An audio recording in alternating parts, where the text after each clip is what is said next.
Salut à tous, aujourd'hui un nouveau test vidéo. Donc aujourd'hui le HomeTom HT27, un smartphone low cost d'une soixantaine d'euros qui vient de la boutique Gearbest, donc partenaire principal de Esprit-Nugen. Donc, que veut dire de plus? Pensez à continuer à vous inscrire au concours de mars. Donc, concours de mars, c'est une montre N01 à gagner. Le mois prochain, c'est moi qui fait le concours d'avril. Et je vous ai préparé un petit truc assez sympa, comme l'eau. Allez, on va commencer directement donc par ce smartphone et les caractéristiques. Alors, on a affaire à un écran 5,5 pouces en 720p. Un processeur 6580 quad-core cadencé à 1 Go 3. Android 6.0, 1 Go de RAM, 8 Go de ROM, une caméra arrière de 5 mégapixels interpolée en 8 et du 2 interpolé en 5 à l'avant. Dual SIM, on verra tout à l'heure, le GPS, Bluetooth 4.0, et les bandes c'est 2G, 3G et 3G, il n'y a que la 2100, donc il n'y a pas la bande des 900.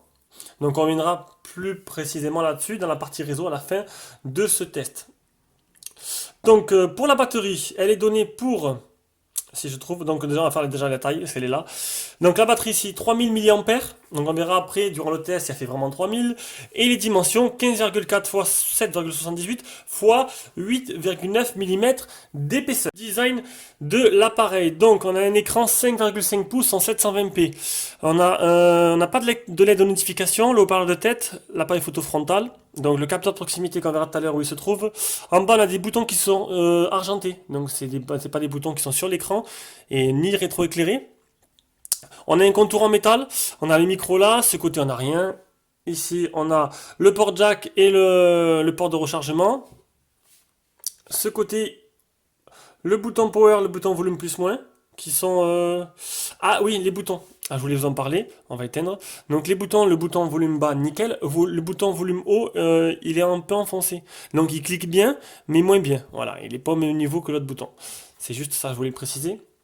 À l'arrière, on a une coque nervurée. Donc pour un abonné, je vais lui faire plaisir. Voilà, ça lui donner des frissons dans tout le corps. Voilà, j'avais prévu de le faire. Donc, une coque nervurée assez sympa. Le capteur d'empreinte digitale qui se trouve là, le simple flash LED et l'appareil photo. Donc, un smartphone de 60 euros. On va voir s'ils ont fait des compromis parce que bon, 60 euros c'est très peu. Alors, on va voir si par la suite, dans ce test, ils ont dû bâcler des choses. On va l'ouvrir, donc déjà il est assez difficile à ouvrir. Bon, ça veut dire que il se ferme bien. À l'arrière on a la batterie 3000 mAh. On a double SIM, donc double nano SIM, non double micro SIM excusez-moi, et une carte SD qui va jusqu'à, je sais pas, faudra que je regarde, ou 36 ou 64. Donc ma foi, donc un design assez sommaire, assez rien d'extraordinaire. Et pour 60 euros, ils ont pas mis non plus, ils ont pas fait un truc extraordinaire. Mais un smartphone qui tient bien en main, qui ressemble pas mal au Wiko qu'on peut trouver en France, qui est pas très beau, mais bon, pour voilà, il a le petit capteur d'empreinte en plus. On verra déjà s'il marche. On passe à l'écran. Ah, je voulais vous dire, 64 Go, c'est pour la carte SD. Donc l'écran, hop, la luminosité est au maximum. Oh non, je l'ai éteint. La luminosité est au maximum. Regardez, hop. Ah non, reconnu. Là, une luminosité est au maximum et c'est pas extraordinaire. Bon, après voilà, c'est 60 euros, c'est suffisant hein, pour bien voir, mais non plus ça saute pas aux yeux. Hein. Donc un écran 5,5 en 720p, déjà c'est bien, il y a du 720p pour 60 boules, et c'est plutôt pas mal. Un écran qui est pas collé à la vitre, hein, c'est pas du LTPS, c'est voilà, il y a un petit espace entre les deux. Ça réagit plutôt pas mal. C'est pas le plus fluide, mais ça, je pense que c'est entre l'écran et la partie logicielle. Ça réagit bien, mais non plus, c'est pas au doigt à l'œil, quoi. Pas comme le Gemini que j'ai en ce moment en test. Donc, le niveau d'activité, je l'ai dit. La protection de l'écran, bon, il n'y a pas de Gorilla Glass. Il y a un film sur l'écran qui est déjà posé d'origine. On va faire le Miravision, le Screen Touch Test et l'appli Display Tester. Donc, le Miravision, on va voir déjà s'il y est. Donc j'ai pas de problème pour écrire les textos. Donc l'écran il suit bien. Faut pas non plus écrire comme un dératé vraiment rapide. Vous n'avez pas du S6, vous n'avez pas du haut de gamme, du milieu de gamme. Faut écrire en laissant un temps de latence entre chaque lettre. Même si j'ai pas eu de problème hein, là-dessus. J'en ai eu certains où c'était vraiment calamiteux. Lui, ça va. Le Miravision, la nuance des couleurs, les contrastes, vous pouvez régler vous-même plus ou moins foncé, comme une télé quoi. Vous changez le contraste, vous changez voilà, les couleurs plus ou moins foncées. Ça, c'est fait. On passe maintenant au Screen Touch Test. Je vais vite parce que bon, je préfère faire des vidéos de 20 minutes, 25 minutes et être super complet. Vous avez vu déjà le déballage, vous pouvez voir déjà une première partie, c'est déjà bien. Donc le Screen Touch Test qui vous permet de voir s'il y a des défauts dans l'écran. Voilà, donc aucun défaut, ça c'est bien. Super cette application, merci à l'abonné qui m'a... Je ferai une dédicace la prochaine fois, je ne me rappelle plus son nom, j'ai pas le temps d'aller voir. Le Miravision je l'ai fait et l'appli Display Tester. Donc on va voir un peu s'il y a des fuites de lumière, si les couleurs sont bien respectées, le nombre de doigts qu'on peut mettre sur l'écran. Alors, les pixels morts, les fuites de lumière, hop, on va s'approcher, hop là.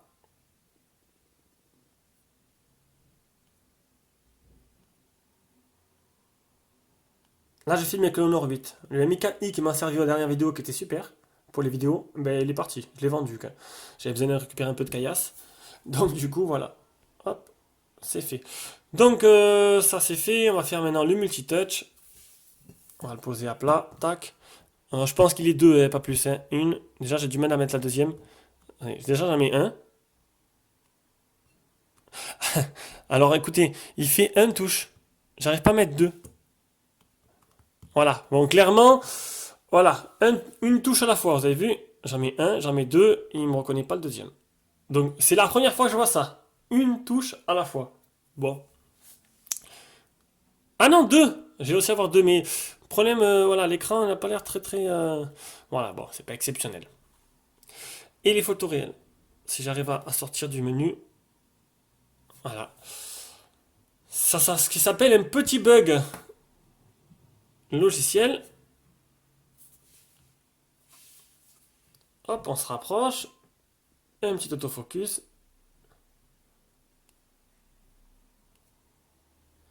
Bon, l'image est correcte, hein, sinon la définition, les couleurs, manque un peu de luminosité peut-être. Mais non, c'est 60 euros. Je vais répéter tout le long de ce test. C'est 60 boules. Bon, pour 60 boules, il y a mieux. Enfin, j'ai mieux. J'ai eu mieux quand même dans les mains pour 60 boules. Mais bon, ça fait l'affaire. Ça dépanne vraiment. Donc ça, c'est fait. Ah, j'ai pas vu, c'est quoi? C'est quoi celui-là? On peut voir? Première fois que je le fais celui-là. Hop. 320 dpi pour ceux-là que ça intéresse.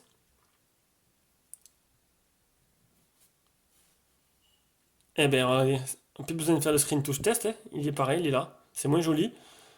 Ah, c'est pour remplir, voilà, c'est pour remplir tout le nombre de pixels, voir si on remplit 100% des pixels. Donc voilà, donc l'écran il n'a pas l'air d'avoir trop de problèmes. Donc voilà, donc un écran moyen qui est pas extraordinaire, vous avez pu voir. J'ai pas de rencontrer de soucis majeurs dessus, mais c'est pas non plus la folie quoi. Allez, on passe directement à la partie logicielle. Alors la surcouche, c'est une surcouche type Google Now, donc pas de tiroir d'application. Mais ici, il y a un tiroir d'application, voilà, j'ai inversé. Donc, ben, toute simple, pas de boutique de thème, à moins qu'il y en ait une. Je dis pas n'importe quoi, on va voir les applications qui sont installées. Donc j'ai supprimé les applications inutiles. Il y en avait une ou deux, il n'y avait pas grand chose. Hein. Donc niveau malware, on va faire la galerie. J'ai pris quelques photos, capture d'écran. Non, elles sont pas là, elles sont où les malwares, picture. Voilà, donc voilà, la ROM est propre, elle n'est pas infectée, donc c'est plutôt une bonne nouvelle. Et donc niveau logiciel, c'est propre, il n'y a rien d'extraordinaire. Ça tourne, c'est plutôt fluide, j'ai pas eu trop de problèmes de ralentissement, c'est bien optimisé. La mise à jour d'Android, hop, on a affaire à du 6.0. Voilà, c'est bien le modèle HT27, on va aller voir s'il y a une mise à jour disponible. Donc une mise à jour au tas, maintenant est-ce qu'il y en aura d'autres? Je ne peux pas certifier qu'il y en aura d'autres dans l'avenir. Non. Donc dernière mise à jour actuelle. Les options de la ROM. Alors les options de la ROM, on a, bon, téléchargement de turbo, ça. Il y a quoi dans l'affichage? Non, il n'y a rien d'intéressant. Batterie, mémoire, Magic Zoom. Donc ça permet de faire apparaître des trucs à l'écran. Donc on met random, et vous allez voir des trucs qui défilent. Ça marche pas, on va mettre ça, voilà. Ah voilà. Donc juste voilà, quand vous cliquez, ça va plus faire ramer le téléphone qu'autre chose. Ça fait un effet quoi. Vous cliquez, ça fait un cœur. Ça fait des trucs qui apparaissent. Le float Windows, donc ça c'est une fenêtre qui apparaît sur l'écran, c'est un raccourci. Quand on clique en dessus, ça vous permet voilà, de faire apparaître un peu des options. Donc ça peut intéresser quelqu'un. C'est des raccourcis vers la musique, les paramètres, vers la calculatrice et tout. C'est plutôt sympa.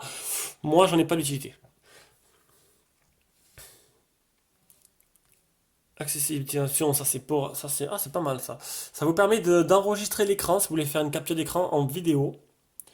Et the lock screen flashlight, press the home button and the lock screen to turn on pour allumer la lampe. Alors, je dois appuyer sur le bouton home et le bouton fermer l'écran pour allumer. Bouton home et fermer l'écran pour allumer. Ah je me suis trompé, j'ai éteint le téléphone. Bon, allez, on rallume. J'ai pas compris du tout, j'ai compris. Donc, vous mettez sur l'écran de déverrouillage, vous laissez appuyer sur le bouton et ça devrait allumer la lampe derrière. Voilà. Vous laissez appuyer et ça l'éteint. Voilà. C'est déjà beaucoup mieux comme ça marche déjà mieux. Après, on continue. Il y en a, parce que j'ai vu qu'il y en avait d'autres encore. Le système body feeling. Un mot bien compliqué, juste pour dire qu'en fait, ça marche avec le capteur de proximité, donc vous mettez à l'oreille, ça répond. Vous mettez votre téléphone, ah ça c'est pas mal ça. Dans la poche, ça appelle pas. Du coup, voilà, vous n'avez pas d'appel inopiné de la poche, ça envoie pas de message tout seul, enfin voilà. Pareil pour les messages, vous écrivez un message, vous mettez à l'oreille. Et vous pouvez allumer le flash quand vous recevez un appel ou un message, ça clignote. Donc, c'est plutôt sympa. On continue avec le Smart Wake, donc ça c'est pour débloquer l'écran. Il n'y a pas le double tap. Par contre, il y a des gestures à faire sur l'écran. Une fois l'écran verrouillé, on va montrer de suite. Hop, vous montez vers le haut. C'est pas super rapide, mais bon, ça mérite d'y être. Et le capteur d'empreinte. Donc, capteur d'empreinte. Attention, tac. Il est éteint. Je mets le doigt. Voilà. Donc, il marche. Il n'est pas des plus rapides. Mais il marche. Donc c'est plutôt le principal, quoi. Mais même pour 60 euros, ils ont quand même réussi à mettre un truc qui marche pas mal. Donc on va pas s'en plaindre, hein, d'accord? Donc l'OTG. Ah on enchaîne, aujourd'hui on enchaîne. Hop. Ah c'est marrant ça. C'est vraiment rigolo. Ça fait le deuxième téléphone, ça me fait ça en fait. Ou c'est lui que j'ai, je sais pas. Alors, regardez, je mets le OTG. Et en fait ça me fait baisser le volume. Ça fait le deuxième qui me fait ça, c'est rigolo. Donc il fait pas OTG. Et on finit par l'appli Phone Tester, voir les capteurs du téléphone, et j'aurais été assez complet. Ah, marche moins bien le Honor 8 que mon ami 4i quand même. L'accéléromètre, capteur de lumière, capteur de proximité qui marchent ensemble. Alors ils sont où là? Ah, ils sont là. Voilà. On voit bien que les données changent. Donc voilà, on passe à la partie performance. Alors rapidement les benches, on a du... Non, c'est pas ça. On a du Antutu qui fait 23 154, donc bon, c'est clairement du low cost. On a du 43,9 en Epic Citadel qui est plutôt sympa, pas mal. On a du 596 à Geekbench et en 408 et 1106 en multicore. Et là, on va passer directement au jeu en commençant par hop, Rayman. Et Rayman qui demande beaucoup de vitesse, de dextérité, qui demande beaucoup au processeur graphique.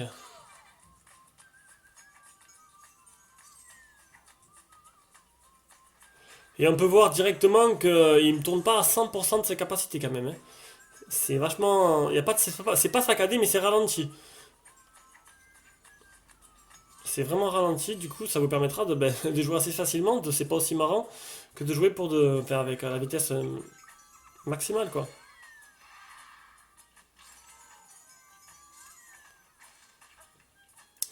Voilà. C'est vraiment un peu endormi cette fois-ci. Allez, on passe directement au prochain. Tiger 2 qui tourne en performance. On va le voir de suite. Moyen. Donc voilà, il n'y a que moyen ou bas.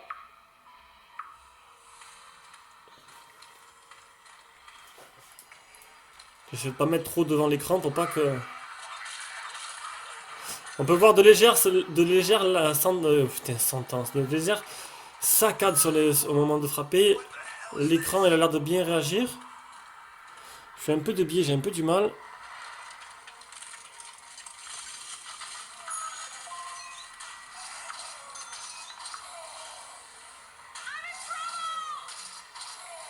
Il tire pas. Bon, ça c'est rigolo, il veut pas tirer. Ah, ça y est.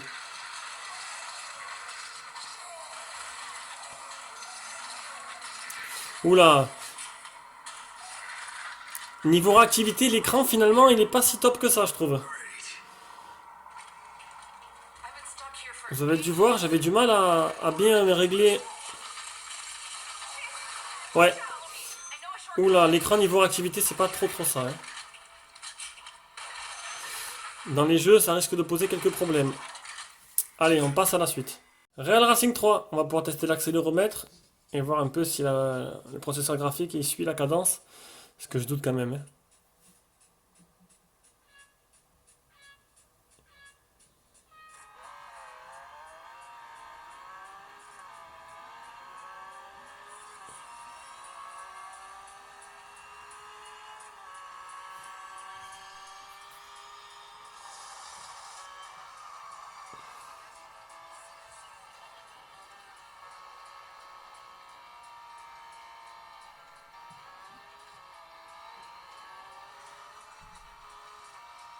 Mais en fait, c'est plutôt pas mal.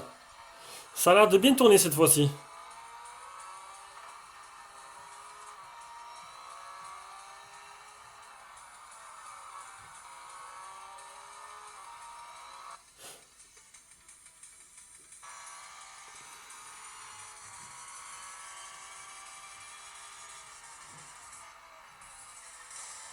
Non, il marche plutôt bien.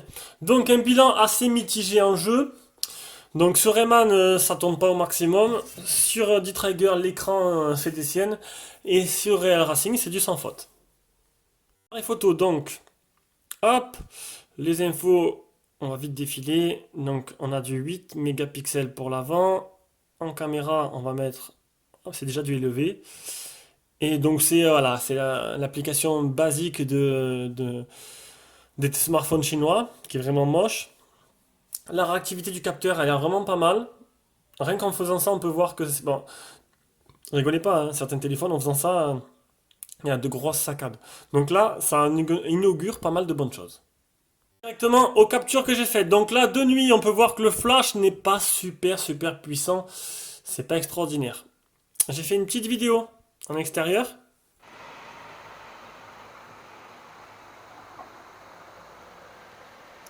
La qualité est plutôt correcte. C'est plutôt pas mal pour ce niveau et pour ce prix. Voilà. Après, le flash pareil, de près. Donc, manque un peu de lumière quand même. Un petit selfie en plein jour. Pareil, c'est pas extraordinaire à l'avant, hein, il y a un manque de détails. En plein jour, les clichés sont plutôt corrects quand même, hein. On peut voir ça. Faut pas trop zoomer, bien sûr. Ah, les autres photos sont dans la galerie parce que j'ai dû réinitialiser le téléphone. Voilà. Une petite borne incendie.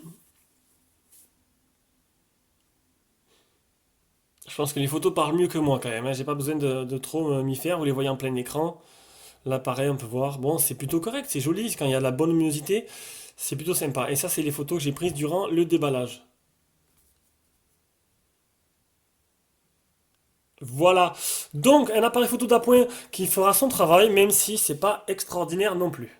GPS, alors au début c'était un peu la catastrophe, j'arrivais pas du tout.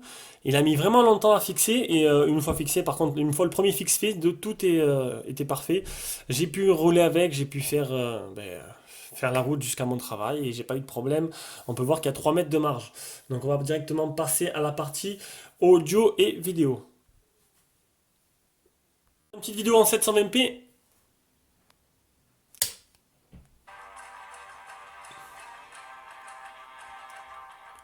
Où on va masquer le son, pour pas avoir de problème avec YouTube. Donc un écran voilà qui fait son travail, il est pas non plus, c'est pas un du haut de gamme, mais bon, pour 60 euros, j'ai pas vu trop de problèmes, à part ce problème de touche, de multitouch et de réactivité dans le jeu d'e-Trigger 2. Donc voilà, on va passer directement à la partie audio. I see the stars and the planets soon follow. Expect to have a universe by tomorrow. Just sit back and relax, don't worry.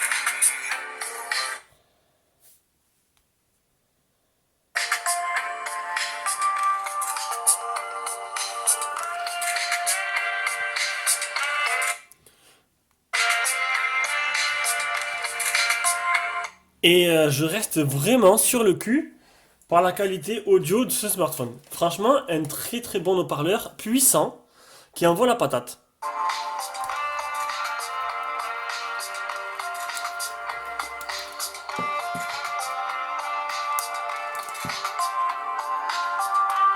Pas mal du tout. Allez, le jack.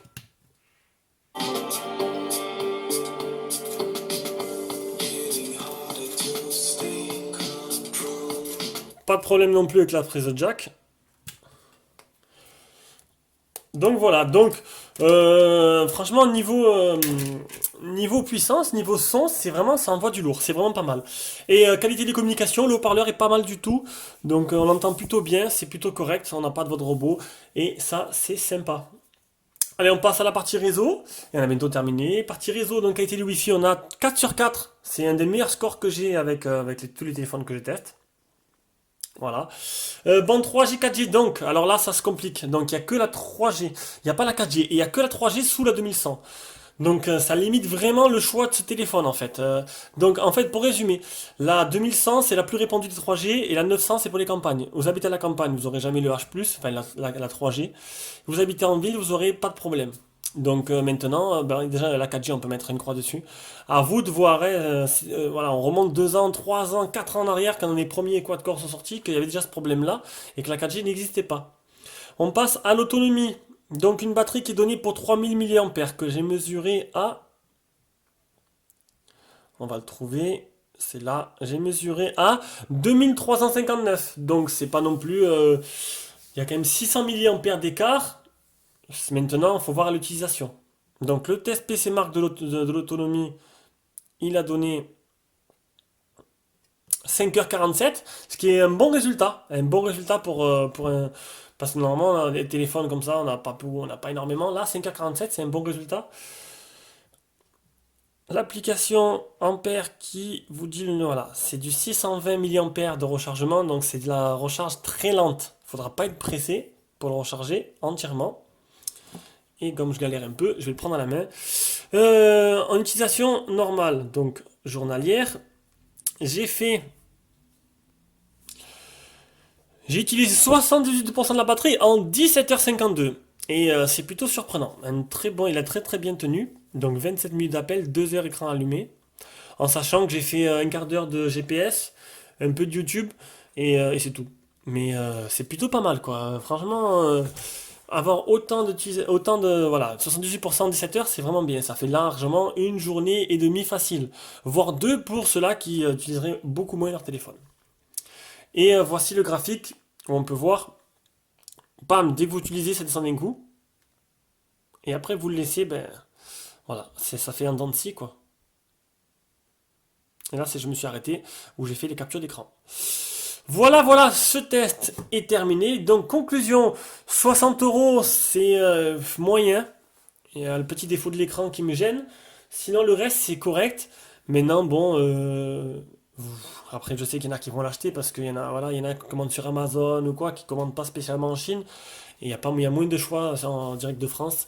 Et des fois, il y en a, ils sont super précis. Donc, bah écoutez, il fera le travail, hein. Maintenant, il y a un petit bouton de niveau finition et le petit bouton là qui est un peu enfoncé. L'écran qui réagit pas très bien, qui est pas très précis sur D-Trigger 2. Sinon, le reste, niveau photo et autonomie, c'est plutôt correct. Donc voilà, à vous de voir. Ce test est terminé. Continuez à vous suivre, à vous abonner.